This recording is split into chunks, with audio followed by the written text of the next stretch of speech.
지금 화면에 보이시는 이 로봇, 구글 테슬라 출신 엔지니어들이 함께 만든 선데이 로보틱스의 가정용 AI 로봇 메모인데요. 아이와 대화를 나누고 주방을 정돈해주고 심지어 상황을 스스로 판단해서 움직임까지 제어할 수 있는 그런 로봇입니다. 국내 스마트폰과 전기차가 막 폭발적으로 성장하던 초기에 그랬던 것처럼 연평균 19% 이상 성장이 예상되는 바로 이 지능형 로봇 시장. 2026년이 되면 이런 지능형 로봇이 우리 집 거실에 자연스럽게 하나쯤 자리를 잡고 있을 수 있다는 얘긴데요. 그래서 오늘 영상에서는 인간과 거의 유사한 지능형 로봇을 만들기 위해 빅테크들이 추구하고 있는 핵심 기술, 그리고 그 과정에서 투자 수혜를 직접적으로 받게 될 밸류체인 대박 기업 두 곳을 준비했습니다. 다음 주부터 바로 급등이 나와도 이상하지 않을 만큼 이슈와 차트가 모두 준비된 기업들. 오늘 영상 끝까지 보시는 분들은 분명히 키포인트를 잡으실 수 있을 텐데요. 그 전에 잠깐 구독과 좋아요 한 번씩만 꼭 눌러주시면 감사하겠습니다. 2024년부터 매년 꾸준히 로봇에 집중해왔고, 특히 올해는 로봇을 강세장의 핵심 주도주로 선택했기 때문에 자연스럽게 올해도 로봇 전시회를 다녀오게 됐는데요. 오늘은 제가 직접 다녀온 2025 로보월드 현장 후기와 더불어서 내년 2026년에는 어떤 로봇들을 중점적으로 봐야 할지 이 부분까지 함께 차근차근 풀어보도록 하겠습니다. 제가 미리 예고를 드렸던 것처럼 올해도 킨텍스에서 열렸던 이 로봇월드를 직접 다녀왔거든요. 벌써 로보월드를 3년 연속으로 다녀오고 있는 셈인데 이번 2025 로보월드는 이전과는 조금 결이 달랐습니다. 왜냐하면 이번이 로봇월드가 시작된 지 20년이 되는 해라고 하더라고요. 로봇 전시회가 무려 20년 동안 이어져 왔다라는 사실 자체가 저는 정말 놀랍게 느껴졌습니다. 그래서 이번에는 20년을 맞이한 특별한 해인 만큼 역대급 규모로 무려 1000개 부스가 열렸습니다. 장소는 일산 킨텍스였고요. 거기에서 제가 처음부터 끝까지 전체 부스를 다 꼼꼼하게 둘러보고 왔습니다. 그리고 그 현장에서 제가 눈으로 보고 귀로 듣고 몸으로 느꼈던 생생한 분위기와 인사이트들을 지금부터 차근차근 하나씩 정리해드려 볼게요. 일단 제가 이번 로봇월드를 다녀오고 나서 제일 먼저 들었던 감정, 첫 번째 느낌은 이거였습니다. 아, 이제 진짜 휴머노이드 로봇 시대가 멀지 않았구나. 정말 기술의 발전 속도가 해마다 눈에 띄게 빨라지고 있습니다. 제가 2023년에 전시회를 갔을 때만 해도 그때는 주로 부품 위주 전시가 많이 있었어요. 그 다음 해인 2024년에 갔을 때는 협동 로봇들이 본격적으로 많이 보였고요. 그런데 올해 2025년에 다시 가보니까 협동 로봇은 그냥 특별한 기술이라기보다는 거의 당연한 존재, 일상적인 수준으로 일반화가 되어 있더라고요. 솔직히 말하면 이제는 협동 로봇을 만들 수 있는 회사가 너무 많아진 상황입니다. 협동 로봇이 뭐냐 하면 쉽게 말해서 사람의 팔 역할을 대신해주는 이런 형태의 로봇을 말해요. 그런데 이 협동 로봇은 스스로 주변을 인식해서 판단하고 움직이는 게 아니라 사람이 미리 시스템에 입력을 해두면 그 프로그램 동작대로 반복해서 움직이는, 결국 사람의 설정이 꼭 필요한 로봇입니다. 우리 사람의 팔을 보면 관절이 여러 마디로 나뉘어 있잖아요. 로봇도 마찬가지입니다. 그래서 이 협동 로봇도 관절이 몇 개 들어가 있느냐에 따라서 4축, 5축, 6축 이런 식으로 나뉩니다. 당연히 관절이 많아질수록 움직일 수 있는 범위가 넓어지고 작업을 할 때도 동선이 훨씬 더 자유롭고 유연해지겠죠. 그래서 작년까지만 해도 이 사람 팔을 하는 협동 로봇을 누가 더 좋은 성능으로 만드느냐, 이 기술 경쟁이 중심이었다면 올해 분위기는 완전히 달라져 있었습니다. 이제는 기술이 어느 정도 상향 평준화가 되어버려서 정말 웬만한 기업들은 다 만들 수 있는 구조가 되어 있더라고요. 그렇다 보니 올해 전시장에선 기업들이 경쟁하는 포인트는 기술이 아니라 단가 싸움으로 완전히 넘어가 있었습니다. 가격 경쟁이 본격적으로 붙은 거죠. 사실 작년까지만 해도 로봇 한 대 가격을 물어보면 업체에서 잘 알려주지 않았어요. 여러 번 집요하게 물어봐야 겨우 대답을 들을 수 있는 분위기였거든요. 근데 올해는 분위기가 확 달라졌습니다. 전시장 부스마다 이 로봇은 이런 기능을 하는 협동 로봇이고 가격은 얼마입니다. 이렇게 아예 가격표를 떡하니 붙여놨어요. 그래서 관람객들이 그냥 지나가면서 이 정도 성능의 로봇이 이 가격이야? 하면서 바로 비교도 하고, 어떤 곳에서는 실제로 계약 상담도 진행하고 있더라고요. 이 말은 뭐냐면 이제 사람들의 관심이 기능 자체에서 가격 대비 효율, 즉 이 로봇이 이 가격이면 괜찮네를 따지는 단계까지 왔다는 뜻입니다. 협동 로봇의 기술적인 수준은 이미 상용화 단계에 올라섰고, 누가 더 싸고 괜찮은 성능의 로봇을 공급할 수 있느냐를 두고 싸우는 구도로 완전히 넘어갔다. 이렇게 보시면 될 것 같아요. 이미 협동 로봇은 우리 주변에서 공장은 물론이고 음식점, 카페 같은 생활 공간에도 굉장히 많이 들어오고 있습니다. 실제로 치킨 튀김 로봇도 이제 이런 협동 로봇을 사용하고 있어요. 사람이 튀김기를 직접 다루다 보면 뜨거운 기름이 튀어서 화상을 입을 위험도 있고, 특히 프랜차이즈 같은 경우에는 기름 온도, 튀기는 시간, 들었다가 털어내는 동작까지 일정한 맛을 유지해야 하잖아요. 이런 것들은 사실 사람보다 로봇이 훨씬 더 일정하게 해낼 수가 있습니다. 이처럼 노동 강도가 높은 작업들은 점점 로봇으로 대체되는 수준까지 기술이 올라온 상태입니다. 커피도 예전에는 버튼만 누르면 자동으로 내려오는 머신에서 컵만 옮기는 수준이었는데 요즘은 로봇이 직접 원두를 추출하고 그라인더를 눌러서 분쇄하고 거의 바리스타처럼 한 잔을 만들어내는 구조까지 나와 있어요. 그래서 앞으로 우리 일상 속에서 가장 자주 마주치게 될 로봇은 이런 협동 로봇일 가능성이 높습니다. 그래서 여러분들이 협동 로봇을 투자 관점에서 보실 때는 이제 이 분야는 상용화 단계에 완전히 들어갔다라고 보셔야 합니다. 그렇기 때문에 앞으로는 누가 얼마나 싸게 얼마나 많이 만들어서 얼마나 많이 팔 수 있느냐 이 싸움으로 간다고 이해하시면 될 것 같아요. 그렇다면 자연스럽게 다음 질문이 생기죠. 그러면 앞으로 무엇이 중요한 요소가 될까? 협동 로봇 경쟁 구도에서는 사실 기술력 하나만으로 승부가 나기보다는 첫 번째로 생산성이 가장 핵심이 될 것 같습니다. 누가 더 빨리, 누가 더 많이 납품할 수 있느냐. 결국 생산 능력을 뒷받침할 수 있는 공장이 얼마나 확보되어 있느냐가 중요해지는 거죠. 두 번째가 가격 경쟁력입니다. 누가 더 원가를 낮춰서 더 싸게 공급할 수 있느냐. 그리고 그 다음 정도에서야 기술 차별화가 의미를 가지게 될 것 같습니다. 협동 로봇 영역만 놓고 봤을 때는요. 그래서 생산성을 높이고 공장을 늘리기 위해서는 결국 대규모 캐펙스 투자부터 선행이 되어야 합니다. 그런데 캐펙스를 늘리려면 당연히 자본, 즉 돈이 필요하죠. 그러면 그 자본을 누가 댈 수 있느냐가 중요해집니다. 그래서 대기업들의 투자가 점점 더 중요해질 수밖에 없고요. 이런 대기업의 투자를 받지 못하는 기업들은 어떻게 할 수밖에 없느냐. 유상증자를 하거나 전환사채 발행 등을 통해서 외부에서 돈을 끌어올 수밖에 없는 구조가 되는 거예요. 그러다 보니 앞으로 로봇 관련 기업들이 자금을 조달하는 모습, 즉 유증이나 발행 같은 이벤트들이 더 자주 나올 가능성이 높아 보입니다. 이렇게 되면 자연스럽게 주가의 변동성도 점점 커질 수밖에 없어요. 공장을 크게 증설해 놓고 실제로 실적이 잘 안 나오면 그 회사는 한 번에 흔들릴 수 있다는 얘기입니다. 그래서 앞으로는 진짜로 기업을 잘 골라내는 작업이 그 어느 때보다 더 중요해지는 시기라고 생각합니다. 그래서 저는 가장 좋은 그림은 대기업들로부터 투자를 받아서 비교적 안정적인 자본을 바탕으로 설비 투자를 진행하고 그걸 기반으로 생산성을 키워나가는 기업이라고 봅니다. 결국 이런 기업들을 선별해내는 게 중요하다고 보고 있고요. 그리고 두 번째로 가격 경쟁력 측면에서는 각 회사들이 실제로 어떤 전략을 쓰고 있느냐를 봐야 될 것 같습니다.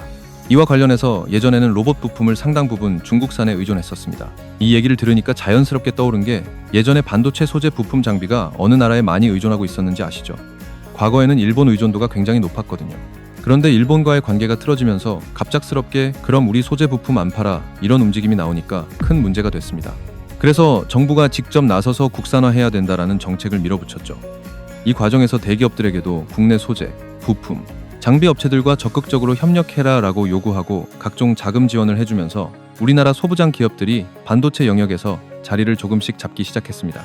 그러면서 대기업을 중심으로 새로운 서플라이 체인이 만들어졌고 결국 우리나라가 반도체를 스스로 생산할 수 있는 구조까지 올라온 거죠. 지금 로봇 산업도 비슷한 길을 따라가고 있는 것 같다는 느낌을 많이 받았습니다. 정부가 로봇 관련해서 휴머노이드 연맹까지 만들고 로봇을 국가의 미래 핵심 먹거리로 키우겠다는 의지를 내비치면서 동시에 국산화를 강조하고 있기 때문입니다. 이런 부분은 제가 이번에 직접 부품 회사들을 돌아다니면서 특히 많이 느꼈습니다. 예전만 하더라도 우리나라 로봇 부품 회사들은 굉장히 힘든 상황이었어요. 기술력은 일본보다 떨어지고 가격 경쟁력은 중국보다 밀리다 보니까 로봇 완제품을 만드는 회사 입장에서는 고성능이 필요한 로봇에는 일본산 부품을 쓰고 저가용 라인에는 중국산 부품을 쓰는 구조가 반복됐거든요.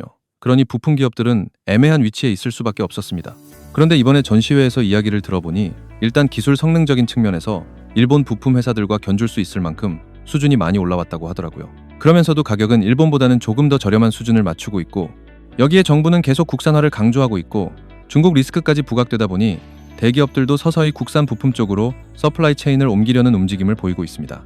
대표적으로 삼성 같은 경우를 보면 내년부터 본격적으로 휴머노이드 로봇 양산을 계획하고 있는 상황이다 보니 관련 부품에 대한 수요 전망이 올해, 내년, 내후년까지 계속해서 단계적으로 늘어날 거라는 예상이 나오고 있습니다. 게다가 현대차 그룹도 로봇에 굉장히 진심인 기업이죠. 이렇게 우리나라 부품사들의 기술 수준이 올라온 상황에서 가격 경쟁력까지 일정 부분 갖추게 되고 정부의 정책적 지원과 중국 리스크까지 맞물리니 대기업들이 국산 부품을 더 많이 쓰는 방향으로 서서히 구조가 만들어지게 되었습니다. 그래서 부품주들도 로봇 완제품 기업들과 함께 안정적인 성장을 나눌 수 있는 그림이 충분히 가능해졌죠. 또 기업들 입장에서는 최대한 저렴한 가격의 부품을 들여와서 이걸 내부에서 내재화하는 방향으로도 가고 있습니다. 정리하자면 로봇 기업들 사이에서도 누가 부품을 잘 소싱해서 누가 더 싸게 완제품을 만들어냈냐 이런 싸움으로 가고 있다고 이해하시면 될 것 같습니다. 그래서 저는 협동 로봇 자체에 대한 투자 아이디어는 앞으로 점점 더 단순해지고 오히려 투자 난이도는 높아질 수 있다고 보고 있습니다. 기술 격차가 점점 줄어들고 가격과 물량 싸움으로 가기 때문입니다. 결국 시간이 갈수록 기업 간 격차는 더 벌어질 것이고 상위 기업은 더 강해지고 중소형 기업은 더 힘들어지는 구조가 될 가능성이 높다고 느꼈습니다. 그래서 저는 이 협동 로봇 쪽에서는 대기업을 등에 업고 있는 기업들 위주로 보자는 생각을 하고 있고요. 대표적으로 레인보우 로보틱스는 삼성과 함께 가고 있고 이번에 보니까 유일 로보틱스는 SK 투자를 받은 이후로 제품 라인업이 훨씬 다양해졌더라고요. 작년까지만 해도 다소 투박하고 제품 종류도 많지 않았는데 올해는 종류도 많이 늘고 디자인도 좀 더 깔끔해진 느낌이었습니다. 여기는 SK가 파트너죠. 그리고 두산 로보틱스는 말 그대로 두산그룹과 같이 가고 있고 뉴로메카는 포스코와 협력 구조를 갖고 있는데 아직 포스코의 지분 투자가 충분히 크지 않다는 점은 조금 아쉬운 부분이었습니다. 어쨌든 이런 기업들이 대표적인 협동 로봇 관련 상장사들이죠. 그래서 저는 이 영역에서 당장의 투자 매력도는 예전처럼 폭발적이진 않을 수 있겠다고 생각했습니다. 반대로 저는 이번 전시회를 보고 나서 부품주들에 대한 관심을 다시 가져볼 필요가 있겠다는 생각을 더 강하게 하게 됐습니다. 특히 삼성과 레인보우 로보틱스의 본격적인 휴머노이드 양산이 내년부터 가속화된다고 가정했을 때 그와 함께 움직일 수 있는 기업으로 SPG를 예로 들 수 있을 것 같습니다.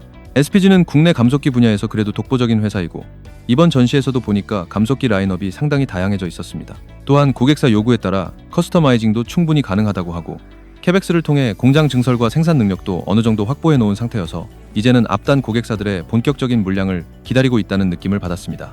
SPG는 2023년에는 재미있는 흐름을 보여줬는데 작년부터 올해까지는 주가상으로 큰 재미를 주지는 못했습니다. 그렇지만 앞으로는 안정적인 성장은 충분히 가능하지 않을까 하는 생각이 들었고요. 다만 2년 전처럼 큰 상승 랠리가 또 한 번 나올 수 있을지에 대해서는 아직은 물음표를 달아두고 있습니다. 그렇게 되려면 결국 레인보우 로보틱스가 실제로 얼마나 잘 성장하느냐에 달려 있을 거라는 생각이 들었습니다. SPG 밸류에이션이 이미 많이 싼 편도 아니고 그래도 중장기적으로 안정적인 성장 스토리는 있다 정도로 보는 게 맞지 않나 싶었습니다. 그 다음으로 뉴로메카를 보면 이번에 어떤 이야기가 있었냐면 자체 휴머노이드용 액추에이터를 개발했다는 소식이 있었어요. 개인적으로는 이게 굉장히 중요한 포인트라고 보는데 아쉬웠던 점은 이걸 전면에 내세워서 강하게 홍보하지 않았다는 겁니다. 저는 이번 로봇월드에서 이 액추에이터를 확실한 메인 포인트로 밀었으면 좋았을 것 같은데 여전히 부스 구성은 로봇 8라인업 위주로 되어 있더라고요. 작년에는 커피를 만들어주는 로봇을 메인으로 내세웠다면 올해는 팝콘을 만들어주는 로봇을 전면에 내세웠습니다. 그런데 이런 건 사실 관람객, 특히 아이들 눈길을 끌기엔 좋지만 투자 매력을 설명해주는 포인트는 아니라고 봅니다. 실제로 전시 현장에 고등학생들이 교복 입고 정말 많이 와 있었는데 그 학생들이 팝콘 때문에 뉴로메카 부스로 엄청 몰려 있더라고요. 팝콘 받아 먹으려고 줄 서 있는 모습이 인상적이긴 했지만 투자자 입장에서 봤을 때는 저게 과연 어떤 실질적인 경쟁력과 연결될까 싶은 거죠. 저는 액추에이터 개발이 훨씬 더 핵심이라고 보는데 이걸 메인에 배치하지 않은 점이 많이 아쉬웠습니다. 그래도 부스 뒤편 쪽에 그나마 메인으로 가져온 아이템이 용접 로봇이었는데 이건 그나마 투자 포인트로서 관심이 가더라고요. 이유는 이미 우리나라 조선 업체들, 특히 현대 쪽으로 용접 로봇이 납품이 되고 있고 향후 추가 납품도 기대하고 있기 때문입니다. 요즘 우리나라 조선업이 워낙 좋잖아요. 조선업이 호황일수록 용접 공정은 그만큼 바빠지고 노동 강도도 높습니다. 이 부분을 로봇이 대신해 줄 수 있다면 조선업도 좋고 그와 함께 가는 로봇 기업들도 함께 좋아질 수 있겠다는 생각을 하게 되더라고요. 확실히 뉴로메카는 로봇 자체의 기술력과 제품 완성도에서는 장점이 있다는 느낌을 받았습니다. 다만 아직까지 눈에 보이는 실적이 뚜렷하지 않다는 점이 여전히 아쉽습니다. 제 생각에는 포스코가 조금 더 공격적으로 밀어주거나 아니면 실적이 가시적으로 보여주는 시점이 와야 하는데 아직은 그 단계까지는 못 간 느낌이에요. 그래서 주가도 당장은 재미가 없는 구간에 머물러 있는 것 같고요. 그렇지만 저는 이 기업을 완전히 배제하기보다는 관심 종목에 두고 향후 실적 전환 이후에 주가 흐름을 잘 지켜볼 필요가 있는 기업이라고 보고 있습니다. 두 번째로 이번 전시회에서 느꼈던 건 휴머노이드 로봇이 정말 많이 보인다는 점이었습니다. 다시 정리하면 협동 로봇은 이미 일반화, 상용화 단계에 들어왔고 이와 동시에 휴머노이드 로봇들이 눈에 띄게 많아졌어요. 인간의 형태를 가진 로봇들이 부쩍 많이 보였습니다. 또 하나 인상적이었던 건 로봇 손이 정말 많았다는 점입니다. 작년에는 주로 로봇팔이 많이 보였다면 올해는 손이 유난히 많이 보였어요. 사실 로봇 손은 고도화된 기술이 가장 많이 필요한 영역입니다. 왜냐하면 로봇의 궁극적인 목적 중 하나가 인간의 노동을 대체하는 것인데 사람이 노동을 할 때 가장 많이 사용하는 게 결국 손이잖아요. 그래서 손이 얼마나 사람 손처럼 정교하게 움직이느냐에 따라 로봇의 효율과 가치는 크게 달라집니다. 손은 각 마디마다 매우 섬세한 움직임이 필요하고 특히 제조 현장에 들어가는 로봇의 경우 물건을 들어 올리거나 옮기는 작업이 많기 때문에 손가락 하나하나의 정교함뿐 아니라 꽤 무거운 하중을 버틸 수 있는 힘도 필요합니다. 그래서 제가 부스마다 돌아다니면서 질문을 해봤는데 로봇 손을 구현하는 방식이 크게 3가지 정도 카테고리로 나뉜다고 하더라고요. 첫 번째는 진짜 사람 손처럼 손가락 마디마다 관절과 구동부, 신경 역할을 하는 선들을 전부 따로따로 넣는 방식입니다. 각 관절마다 모터나 부품이 들어가고 제어선도 각각 깔리는 구조라서 정교한 면에서는 가장 뛰어난 방향입니다. 두 번째는 이렇게까지 세밀하게 만들면 부품 수가 많아지고 구조가 복잡해져서 비싸지고 무게도 많이 나가다 보니 무거운 물체를 들기에 불리하다는 단점이 있습니다. 그래서 이 단점을 보완하기 위해 나온 방식이 마디마다 부품을 일일이 넣지는 않지만 하나의 구조로 연결해 놓고 손 전체가 쥐고 펴는 단순 동작 위주로 움직이는 형태입니다. 이런 방식은 조금 투박해 보일 수 있지만 비교적 비용이 저렴하고 무거운 물체를 드는 데에는 오히려 유리한 장점이 있습니다. 그래서 실제로 상용화가 빠르게 진행되는 쪽은 다소 투박하지만 실용성을 강조한 이 두 번째 유형 쪽으로 가고 있고, 반면 연구개발 단계에서는 여전히 각 관절마다 정교하게 제어할 수 있는 고난도 손 기술을 계속 개발하고 있는 상황이라고 합니다. 그래서 최근 전시에서는 이런 손 기술을 가진 회사들이 정말 눈에 많이 띄었습니다. 일론 머스크도 예전에 로봇에서 가장 어려운 부분이 손이라고 강조했었는데, 실제로 전 시장을 돌아보면서 정말 누가 이 손을 잘 만드느냐가 나중에 휴머노이드 경쟁력의 핵심 가치가 되겠구나 라는 생각이 자연스럽게 들었습니다.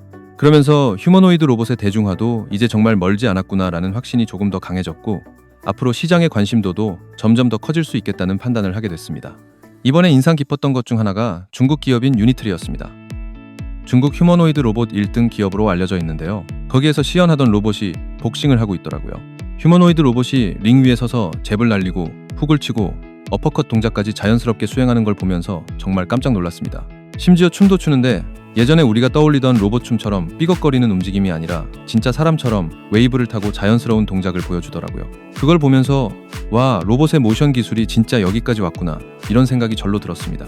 다만 이 회사가 중국 기업이라는 점은 투자 관점에서 조금 아쉬운 부분이긴 했습니다. 투자 관점으로 이 휴머노이드 트렌드를 정리해보면, 앞으로는 휴머노이드 로봇을 누가 만드느냐뿐 아니라 그 안에 꼭 들어가야 하는 핵심 부품을 누가 공급하느냐가 훨씬 더 중요한 싸움이 될 것 같다는 생각을 했습니다. 이 영역은 아까 말씀드린 협동 로봇에 들어가는 부품과는 결이 조금 다릅니다. 휴머노이드의 경우 특히 손과 액추에이터 부분은 기술력이 곧 1등을 가르는 요소가 될 가능성이 큽니다. 앞에서 말씀드렸듯이 로봇 손은 정교함이 생명이고 액추에이터는 로봇의 힘과 움직임을 결정하는 핵심 부품입니다. 그래서 저는 앞으로 액추에이터, 로봇 손 쪽에서 누가 기술 경쟁력을 확보하느냐에 관심이 많이 갈 수밖에 없다고 보고 있습니다. 여기에 더해 중요한 건 이 부품들이 실제로 어느 고객사에 납품되느냐입니다. 미국의 빅테크는 물론이고 국내 대기업들까지 고객사로 확보할 수 있느냐가 중요해지는 거죠. 지금은 테슬라를 제외하면 아직 대부분이 양산 단계라기보다는 R&D 단계이기 때문에 연구용으로 우리나라 부품들이 미국 쪽에 꽤 많이 들어가고 있다고 합니다. 실제로 상장되어 있지 않은 비상장 부품사들 중에도 로봇 손 같은 핵심 부품을 만들어서 미국 쪽으로 납품 개발을 진행하고 있는 곳들이 있다고 하더라고요. 이 얘기가 의미하는 바는 미국 기업들도 이미 우리나라 기술을 충분히 인정하고 있고 휴머노이드 관련 부품에서 한국산을 활용하고 있다는 뜻이기도 합니다. 이제부터 뭐가 중요해질까요? 저는 분명히 실적이라고 봅니다. 기술력 있고 고객사도 좋고 납품도 한다고 치면 이제 시장이 묻는 질문은 그래서 돈은 벌고 있느냐, 이 부분이 될 겁니다. 기대감만으로 움직이던 국면에서 한 단계 넘어가서 실적이 숫자로 찍히는 기업들이 등장하고 있기 때문입니다. 지금까지는 미래 성장 스토리에 대한 상상력만으로 주가가 움직였다면 이제는 그 상상력이 실제 매출과 이익으로 연결되는지, 그리고 흑자 전환이 가능한지 여부가 훨씬 더 중요한 기준이 되는 시점으로 넘어가고 있다고 봅니다. 이런 기업들은 자연스럽게 더 높은 밸류에이션을 인정받고 주가도 더 강하게 치고 나갈 수 있습니다. 왜냐하면 앞으로의 게임은 누가 더 빠르게 성장하느냐 싸움이기 때문입니다. 정리해보면 협동 로봇 관점에서는 누가 싸게 빨리 많이 만들어서 공급하느냐가 핵심이었다면, 휴머노이드 핵심 부품 쪽에서는 누가 더 고도화된 기술력을 기반으로 좋은 고객사에 납품하면서 꾸준히 실적을 찍어내느냐가 핵심입니다. 물론 이런 기업들도 연구 개발과 설비 투자를 끊임없이 이어가야 앞으로도 계속해서 성장 동력을 유지할 수 있기 때문에 결국 R&D와 자본력, 그리고 흑자 구조가 모두 중요합니다. 그래서 앞으로 로봇 휴머노이드 관련 기업들을 볼 때는 첫 번째로 투자를 받거나 자금을 조달해서 체력을 키우고 있는지, 두 번째로 실적이 실제로 흑자로 돌아서면서 성장 곡선을 그리고 있는지, 이 두 가지 포인트를 함께 봐야 한다고 생각합니다. 그래서 제가 지금부터 2026년에 가장 상승하기 좋을 만한 종목 딱 5종목을 말씀드리도록 하겠습니다. 그러니 집중해서 잘 들어주시기 바랍니다. 여기서 잠깐 우리 구독자님들께 드릴 말씀이 있습니다. 혹시 저희 구독자분들 중에 저와 함께 당일 주도주 매매로 꾸준히 하루에 한 번씩 수익 내고 싶으신 분들 계신가요? 당일 주도주 매매는 매일마다 장 시작 후 힘이 좋게 올라가는 종목을 단타 매매하는 정말 매일매일 수익 내기에는 최고의 매매 방법인데, 혹시 저희 구독자분들 중에서 매일 한 번씩 수익 내는 게 좋으신 분들이 계시거나 여러 사정 때문에 빠르게 돈을 모아야 하는 분들이 계신다면 제가 당일 주도주 매매 들어가기 전에 어떤 종목을 들어갈 생각인지 공유해 드리도록 하겠습니다. 참고로 저는 매일같이 당일 주도주 매매를 하면서 이렇게 꾸준히 매일매일 수익을 내고 있는데, 당일 주도주 매매는 그날 가장 힘이 좋게 올라가는 종목을 이렇게 맥점에서 잡아 다음 매물대에서 수익을 내기 때문에 손실을 볼 확률이 극히 적습니다. 저는 다른 매매는 하나도 하지 않고 오로지 이 당일 주도주 매매만 무려 12년이 넘게 해서 나름 젊다면 젊은 나이에 벌써 개인 자산을 이만큼이나 모으게 되었습니다. 이만큼 돈을 모으다 보니 이제는 돈에 대한 욕심은 많이 내려가게 되었고, 저로 인해서 사람들이 행복해하는 모습을 보는 게 요즘엔 더 행복하고 기분이 좋아서 지금 하고 있는 유튜브도 취미로 하는 거지만 저처럼 당일 주도주 매매로 빠르게 돈을 벌고 싶으신 분들을 도와드리는 취미도 만들어 보려고 합니다. 자, 문제 나갑니다. 다음 중 휴머노이드 로봇에서 가장 핵심이 되는 부품은 무엇일까요? 1번 센서, 2번 배터리, 3번 로봇손, 4번 외형 프레임. 정답을 아시는 분들은 제 채널 구독과 이 영상 좋아요를 눌러주신 다음에 보이는 영상처럼 따라하시면 됩니다. 제 영상을 거의 휴대폰으로 보고 계신 분들이 많아요. 저랑 같이 진행하면 쉽게 하실 수 있어요. 여기 제가 설명란과 고정 댓글에 링크를 달아 놓을 겁니다. 여기 댓글에 있는 이 링크에 들어가셔서 여기 정답을 체크하신 다음에 종목을 받을 수 있는 연락처를 적어주시고 제출을 눌러주시기 바랍니다. 그러면 앞으로 여러분들은 제가 들어갈 주도주 종목들을 보시고 함께 매매를 들어가셔서 매일매일 이렇게 수익을 쌓아 나가시기만 하면 됩니다. 당연히 이건 제가 취미로 하는 것이기 때문에 100% 무료이고요. 그냥 편하게 들어오셔서 제가 어떤 식으로 매매를 하는지 구경하셔도 되고 꾸준히 제 매매를 분석하면서 공부를 하셔도 됩니다. 물론 저를 따라서 빠르게 계좌를 불리셔도 되고요. 참고로 이번에 제가 우리 구독자분들에게 추천드렸던 히든 종목 기억나시죠? 바로 이 헥토 파이낸셜이었는데 추천드린 지 얼마 안 돼서 이렇게 큰 수익이 났었다는 건 다들 아실 겁니다. 따라서 링크 클릭을 더 늦게 하면 최저점 매수 기회와 히든 종목 추천 기회가 사라져버리니까 늦기 전에 얼른 해보시길 바랍니다. 여튼 저는 앞으로도 계속 우리 구독자분들께 도움이 되는 영상들로 여러분들이 빠르게 돈을 불려 나가실 수 있도록 최선을 다하겠습니다. 그럼 이제 본 영상으로 넘어가도록 하겠습니다. 먼저 액추에이터, 로봇 부품 쪽에서 이미 대기업 빅테크 고객사를 확보하고 있고 실적이 찍히기 시작하는 기업으로는 예전에 여러 번 말씀드렸던 것처럼 대장은 로보티즈라고 할 수 있습니다. 그 다음이 사실상 워닉 로보틱스라고 봐야 할 워닉 홀딩스고요. 이 두 기업이 사실상 이 라인의 쌍두마차라고 해도 과언이 아닙니다. 괜히 대장주라는 말을 듣는 게 아니죠. 로보티즈는 올해에만 거의 900% 가까이 상승을 했고 워닉 홀딩스도 올해만 해도 그에 버금가는 상승률을 보여줬습니다. 이게 그냥 우연이나 단순 테마로 올랐겠습니까? 그렇지 않다는 거죠. 앞에서 말씀드렸듯이 로보티즈는 가장 핵심적이고 동시에 가장 비싼 부품인 액추에이터를 국내 대기업뿐만 아니라 미국 빅테크 그리고 아까 언급했던 중국 유니트리 같은 글로벌 1등 휴머노이드 기업에까지 납품하고 있습니다. 연간 기준으로 보면 로보티즈는 지금까지 꾸준히 적자를 기록해왔습니다. 그런데 올해 드디어 흑자 전환을 기록했죠. 그렇기 때문에 올해와 같은 주가 폭등이 나올 수 있었던 겁니다. 액추에이터 시장이 커지는 흐름과 함께 그 성장성이 실제 실적에 반영되기 시작한 거죠. 여기에 더해 로보티즈는 최근에 유상증자도 성공적으로 마무리하면서 추가적인 투자 재원도 확보했습니다. 이 말은 곧 앞으로의 성장에 필요한 R&D와 캐펙스를 보다 공격적으로 가져갈 수 있다는 뜻이고 그래서 미래 성장 전망을 긍정적으로 보는 리포트들도 많이 나온 상황입니다. 그중 하나가 오늘 잠깐 언급드릴 AI 확산의 시대라는 신한투자증권 리포트인데요. 여기서 중요한 포인트가 하나 등장합니다. 이 리포트에서는 내년, 그러니까 2026년을 AI 인프라에서 AI 응용과 개인화로 주도주가 확산되는 시기로 전망하고 있습니다.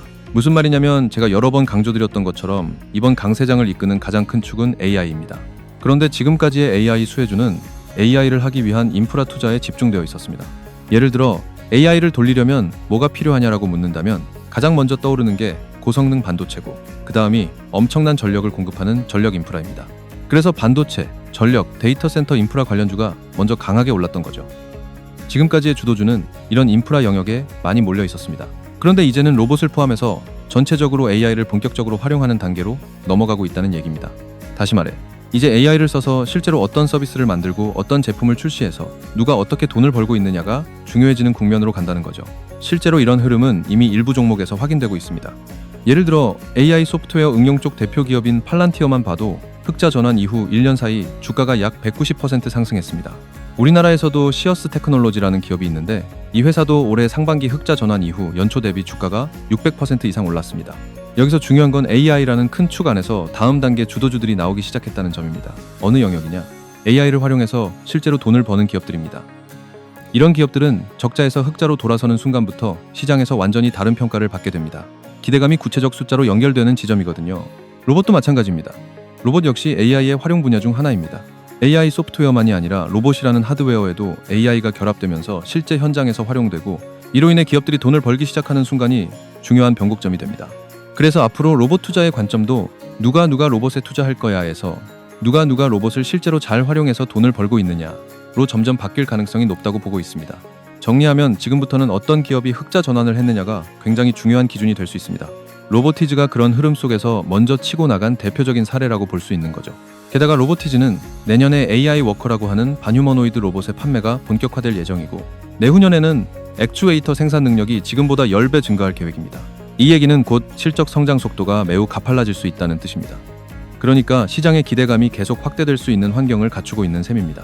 원익홀딩스의 경우 원익로보틱스가 따로 상장되어 있지 않기 때문에 이쪽 로봇 밸류를 원익홀딩스가 대표로 받고 있는 구조인데, 여기도 앞선 구간에서는 흑자를 바탕으로 로봇 기대감을 싣고 주가가 많이 올라왔습니다. 다만 최근 이 분기 실적이 적자를 기록하면서 앞으로 나올 실적을 조금 더 냉정하게 지켜볼 시점이 됐다고 보고 있습니다. 만약 3분기 이후 실적에서도 적자가 계속된다면 기대감만으로 보기는 어렵고 어느 정도 보수적 관점이 필요해질 수 있겠다는 생각도 함께 하고 있습니다. 다음으로 제가 최근에 새롭게 주목하기 시작한 기업이 바로 휴림로봇입니다. 이 기업은 사실 그동안 시장에서 거의 관심을 못 받던 종목이었어요. 주가도 바닥을 끼면서 조용하게 움직이던 종목이었는데, 이 회사가 연간 기준으로는 5년 연속 적자를 기록하다가 최근에 1분기, 2분기 연속으로 흑자 전환을 하는 모습을 보여줬습니다. 그래서 이 기업은 이제부터는 다르게 봐야 할 수도 있겠다라는 생각이 들어서 바닥 구간에서부터 유심히 보기 시작했는데, 아니나 다를까 박스권 상단을 뚫어 올리면서 주가가 본격적으로 상승 추세로 돌아가는 모습이 나오고 있더라고요. 이처럼 로봇 섹터 안에서도 후발주 중에서 하나씩 흑자 전환을 하는 기업들이 등장할 수 있습니다. 이런 기업들을 잡아내기 위해서는 첫 번째 기준을 저는 실적으로 보고 있습니다. 흑자 전환이 확인되는 순간이 굉장히 중요해지는 시기라는 거죠. 대표적인 케이스로는 수술 로봇 쪽의 큐렉소를 들 수 있습니다. 큐렉소도 그동안 바닥에서 박스권을 그리며 쉬고 있다가 최근 그 박스를 돌파하면서 상승 추세 초입을 만들고 있는 모습입니다. 작년에는 적자였지만 올해에는 다시 흑자 전환을 하면서, 다만 성장률 자체가 엄청 폭발적인 수준까지는 아니라서 그래도 의미 있는 우상향은 기대해 볼 수 있는 그림이라고 보고 있습니다. 다음으로 주목할 만한 종목인 고영을 보면, 이 회사는 작년까지 실적이 계속 하향 흐름을 보였지만 올해부터 다시 실적 회복과 함께 추가 성장 예상치가 큐렉소보다 더 두드러지게 나오는 상황입니다. 고영의 영업이익률은 그동안 계속 떨어지는 흐름이었는데 올해를 기점으로 다시 턴어라운드해서 회복세를 보이는 구간에 들어가 있는 상태고요. 분기별로 보더라도 작년 4분기는 적자였지만 올해부터는 다시 흑자로 전환하는 모습을 보이고 있습니다. 그래서 작년에 실적 악화와 함께 쭉 밀렸던 주가가 올해 들어서 서서히 저점을 높여가며 회복을 시도하는 국면으로 들어가 있다고 볼 수 있습니다. 현재 큰 그림을 보면 여전히 박스권 안에 있는 상황인데, 과연 이 박스 상단을 돌파하면서 본격적인 상승 추세로 전환할 수 있을지 이 부분을 지켜볼 만한 타이밍이 아닌가 싶습니다. 게다가 고영은 내년부터 수술 로봇 AI 소프트웨어 사업 확장을 통해 회사 체질이 변화하는 변곡점에 있다고 하니까 이 부분도 같이 공부해 보시면 좋은 참고가 될 것 같습니다. 그리고 제가 요즘 가장 많이 관심을 갖고 있는 종목 중 하나는 역시 레인보우 로보틱스입니다. 레인보우 로보틱스는 여러 차례 설명을 드렸던 기업인데 국내에서 휴머노이드 로봇의 대표격이라고 볼 수 있는 회사이기 때문입니다. 지금은 시장 컨센서스가 예전보다 조금 빠져 있긴 하지만 그동안 나왔던 컨셉만 놓고 보면 레인보우 로보틱스는 작년, 재작년에는 적자였지만 올해를 기점으로 흑자 전환 이후 내년, 내후년 실적이 거의 4배, 8배 수준의 폭발적인 성장을 전망하는 리포트들이 많이 나왔습니다. 다만 아직까지 분기별 실적을 뜯어보면 적자가 이어지고 있는 구간이라 저는 이 기업에 대해서도 실제 흑자 전환이 분기 단위로 확인되고 그 흐름이 연속적으로 이어지는 것이 확인되는 시점부터 다시 본격적으로 달리 볼 수 있지 않을까라는 관점을 가지고 있습니다. 분명한 건 우리나라 상장사 중에서 휴머노이드 로봇을 가장 의미 있게 만들어서 실제 납품까지 할 수 있는 회사는 지금 기준으로 레인보우 로보틱스가 거의 독보적이라는 점입니다. 그래서 관심을 끊기보다는 시간을 두고 지켜보면서 적자, 흑자 전환의 변곡점을 확인하는 전략이 더 맞지 않을까 싶습니다. 다만 당장 바로 들어가자라기보다는 최소한의 확인 과정을 거친 뒤에 장기적인 관점으로 볼 수 있는 기업이라는 생각입니다. 마지막으로 제가 이번 2025 로봇 월드를 다녀오면서 느낀 세 번째 포인트는 핵심 기업들이 전시회에 참여하지 않았다는 점이었습니다. 이 부분이 개인적으로 꽤 아쉬웠어요. 작년까지만 하더라도 두산 로보틱스, 레인보우 로보틱스, 로보티즈 같은 메인 플레이어들이 전시에 적극적으로 참여했었거든요. 그런데 올해는 이런 핵심 기업들이 모두 빠져 있었습니다. 제 기준에서 봤을 때 이 핵심 기업들이 참여하지 않은 건 굉장히 아쉬운 포인트였습니다. 정말 현장에서 직접 물어보고 싶은 것들이 많았는데 그럴 기회가 없었던 거죠. 하지만 제가 그동안 여러 전시회를 다니고 기업 탐방을 다니면서 느낀 게 하나 있습니다. 이렇게 공개적인 자리에서 자신들의 상황을 잘 이야기하지 않으려는 기업들의 공통점이 크게 두 가지로 나뉘더라고요.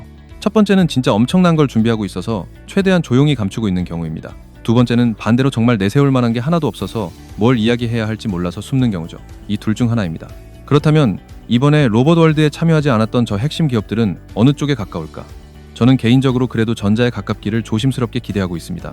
물론 직접 기업들에게 확인한 건 아니고 주변 부품사들을 쭉 돌아다니면서 들었던 이야기들을 종합해서 내린 결론입니다. 부품사 측에서 공통적으로 들었던 말이 뭐였냐면 최근에 공장들이 굉장히 바쁘다라는 이야기였습니다. 공장이 바쁘다는 말은 곧 부품을 많이 찍어내서 어딘가로 계속 납품하고 있다는 뜻이죠. 그러면 그 부품들이 누구에게 들어가고 있겠습니까? 이런 부분들을 종합해보면 슬슬 눈에 보이지 않는 곳에서 앞서 나가는 로봇 기업들 쪽에서 의미 있는 변화와 움직임이 나오고 있을 가능성이 있다고 생각해볼 수 있습니다. 물론 이 부분은 어디까지나 조심스러운 결론이고 실제로 잘 될지 여부는 앞으로 실적과 공시를 통해 직접 확인해봐야 하겠죠. 어쨌든 이렇게 해서 로봇에 정말 진심인 제가 직접 2025 로봇 월드 전시회에 다녀온 후기를 3가지 포인트를 중심으로 정리해드렸습니다. 첫 번째, 이제 휴머노이드 로봇 시대가 진짜 멀지 않았구나. 그리고 동시에 협동 로봇은 이미 일반화, 상용화 단계에 들어왔다는 점입니다. 이 관점에서 보면 앞으로는 누가 생산성을 기반으로 가격 경쟁력을 갖추고 많이 납품해서 실제로 돈을 벌 수 있을까에 대한 싸움이 될 것이고, 그 과정에서 서플라이 체인에 연결된 부품주들이 안정적인 성장을 할 수 있겠다는 생각을 하게 됐습니다. 두 번째, 휴머노이드 로봇들이 정말 많이 보였다. 보급화가 생각보다 멀지 않았다는 점입니다. 그리고 우리나라 부품업체들이 이미 미국 쪽으로도 납품을 진행하고 있구나라는 부분도 현장에서 체감했습니다. 결국 이쪽에서는 누가 액추에이터, 로봇손 같은 핵심 부품에서 기술력을 확보하느냐, 그걸 바탕으로 빅테크 대기업에 납품할 수 있느냐, 그리고 그 결과로 실적을 얼마나 잘 찍어내느냐가 핵심입니다. 그래서 앞으로는 기존에 많이 이야기했던 로보티즈, 원익홀딩스뿐만 아니라 휴림로봇처럼 늦게 흑자 전환을 시작하는 기업들, 레인보우 로보틱스처럼 향후 흑자 전환에 기대되는 기업들까지 같이 보면서 흑자 전환 성장 구간에 진입하는 종목들을 하나씩 발굴해볼 필요가 있겠다는 생각을 하게 됐습니다. 마지막 세 번째로는 올해 로봇 월드의 핵심 기업들이 참여하지 않았다는 점이었고, 이게 과연 긍정적인 신호인지 부정적인 신호인지에 대한 고민이었습니다. 저는 부품사들의 공장이 바쁘다라는 이야기를 바탕으로 그래도 어느 정도는 긍정적인 쪽에 무게를 두고 조심스럽게 기대를 해보고 있고요. 물론 이 부분은 앞으로 실제 결과로 확인해 나가야 할 부분입니다. 이렇게 정리해보면 이번 2025 로봇 월드 전시회는 협동 로봇의 일반화, 휴머노이드 로봇의 가시화, 그리고 실적 기반 선별의 중요성까지 로봇 투자 관점을 한 단계 더 업그레이드 해줄 수 있었던 자리였다고 정리해볼 수 있을 것 같습니다. 끝으로 제가 지금부터 더욱 깜짝 놀랄 만한 소식 하나 더 전달드릴 건데 집중해서 잘 들어주시기 바랍니다. 이번에 저희 채널이 구독자 100만 명을 돌파한 기념으로 구독자분들을 위해서 제가 깜짝 선물을 하나 준비했는데요. 제가 항상 여러분들에게 뭐라고 말씀을 드렸나요? 뉴스만 평소에 잘 챙겨봐도 돈이 되니까 항상 뉴스를 보면 그냥 지나치지 말고 저 뉴스로 인해 어떤 종목이 오를까 생각해야 한다고 했죠. 여러분들, 제가 지난 5월에 여러분들께 드렸던 말씀 기억하시나요? 이렇게 지난 5월에 체코 원전 계약을 성사시켰다는 뉴스가 나왔을 때 저는 이 뉴스를 보고 여러분들께 체코 원전 계약 성사를 시작으로 원전 산업이 지속적으로 발전할 것이다. 안 그래도 지금 전 세계적으로도 원전을 늘리려는 움직임이 계속 보이고 있는데 우리나라 원전 기술이 세계적으로도 상위권 안에 드니 우리나라 원전 관련 회사에 관심을 가져야 한다, 이렇게 말씀을 드렸었죠. 그리고 나서 실제로 저는 우리나라의 원전 기업들 중에서도 1등인 두산 에너빌리티를 5월 9일 날 매수를 해서 6월 26일 날 전량 매도를 해 약 한 달 반 만에 150% 정도의 수익, 총 680만 원의 수익을 내고 나오게 되었습니다. 약 400만 원 정도를 넣었었는데 한 달 반 만에 무려 600만 원이 넘는 돈을 벌게 되었죠. 저는 예전부터 끊임없이 어떤 종목이 나에게 돈을 벌어다 줄까를 생각하면서 뉴스를 시청했었습니다. 그래서 이렇게 꾸준히 제 계좌를 차곡차곡 불려나갈 수 있었죠. 이렇게 강력한 뉴스들이 떴을 때 부자들은 직접적인 수혜를 받는 회사는 어디가 있는지, 어떤 종목이 가장 좋은지, 어디에 투자해야 돈이 몰리는지 자연스럽게 생각합니다. 부자들의 눈으로 봤을 땐 뉴스가 곧 돈으로 이어지고 나에게 돈을 벌어준다는 경험적 확신이 있기 때문이죠. 저는 그러한 부자들의 사고방식을 배워서 그대로 따라한 것뿐이고요. 그런데요, 여러분들, 최근에 또 한번 강력한 뉴스가 줄줄이 뜨고 있죠. 바로 미국의 심한 관세 때문에 그 여파로 여러 나라들이 조금씩 중국과의 거래를 트고 있다는 뉴스들입니다. 아마 대부분의 사람들은 이 뉴스들을 보면서 거봐 역시 저렇게 될 줄 알았어, 같은 이야기를 하며 트럼프의 정책을 비판하고만 있을 텐데요. 아까도 말씀드렸듯 이미 부자들은 벌써부터 이러한 시장의 흐름 속에서 반드시 수혜를 입게 되는 회사를 찾아다니고 있었습니다. 물론 저 역시도 그랬고요. 그리고 지금 현재 부자들의 커뮤니티에서는 이러한 뉴스들의 최고 수혜주로 꼽는 종목을 중국 무역과 관련되어 있는 이 종목 딱 하나로 귀결짓게 되었습니다. 자, 그래서 저는 이번에도 저에게 이런 수익을 안겨줄 이 종목을 매수 들어가려고 하는데요. 아까도 말씀드렸듯이 저희 채널이 구독자 100만 명을 넘기게 돼서 감사한 우리 구독자분들에게 이 종목을 알려드리고 저처럼 이런 수익을 함께 누릴 수 있게 해드릴까 하는데요. 다만 이 영상에다가 종목을 공개해버리면 제 구독자가 아닌 분들도 다 보게 되니까 제가 우리 구독자분들만 이 종목을 아실 수 있게 링크를 남겨놓을 거예요. 지금 폰으로 보시는 분들이라면 영상의 고정 댓글을 눌러주시면 이 부분에 보이는 이 파란색 링크가 링크입니다.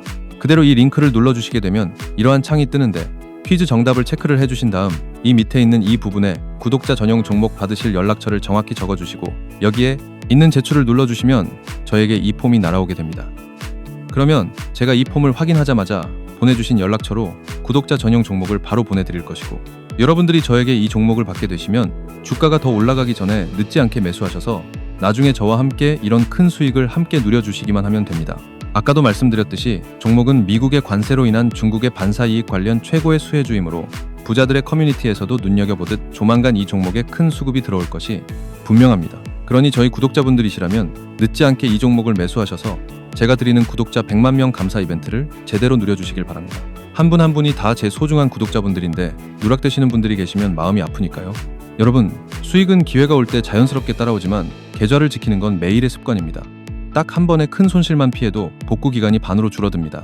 그게 복리의 출발점이에요. 그리고 내 기준으로 매수 매도 결정하는 법을 익히면 남의 말로 매매하는 시간이 끝납니다. 자신감이 생기고 같은 패턴이 반복돼도 똑같이 대응할 수 있어요. 그럼 저는 다음에 더 좋은 영상으로 찾아뵙겠습니다. 시청해주셔서 감사합니다.